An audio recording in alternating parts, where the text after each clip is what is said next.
మనం చేసే వంటలు మన ప్లేసెస్ని బట్టి మారుతూ ఉంటాయి. ఒక ప్లేస్లో ఒకలాగా చేస్తారు, ఇంకో ప్లేస్లో ఇంకోలాగా చేస్తారు. అంతెందుకు మన ఇంట్లోనే మనం ఒకలాగా చేస్తాం, మన అత్త వాళ్ళు ఒకలాగా చేస్తారు, మన మమ్మీ వాళ్ళు ఒకలాగా చేస్తారు.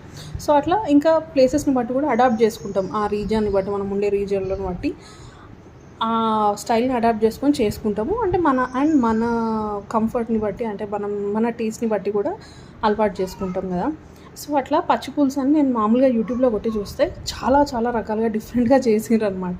సో అప్పుడు అనిపించింది, ఓహో ఇట్లా కూడా చేస్తారా, అంటే మనం చేసేది ఒకలాగా వేరే ప్లేసెస్లో ఇంకొకలాగా చేస్తుంటారు. సో ప్లేసెస్ని బట్టి చేసే విధానం మారుతుంది. అంతెందుకు ఇప్పుడు తెలంగాణలోనే డిఫరెంట్ రీజియన్స్లో డిఫరెంట్గా చేస్తూ ఉంటారు అనమాట. సో మన టేస్ట్ని, మన కంఫర్ట్ని బట్టి, మన పద్ధతిని బట్టి మనం చేసుకుంటాం. సో ఇది నా స్టైల్ పచ్చి పులుసు. మీరైతే ఎలా చేస్తారో నాకు కమెంట్ చేయండి. అండ్ మీరు ఏ రీజియన్ నుండి బిలాంగ్ అవుతారో కూడా చెప్పండి. మాది కరీంనగర్. సో తెలుసుకోవాలని ఉంది. వీడియో నచ్చితే please do subscribe. Thank you.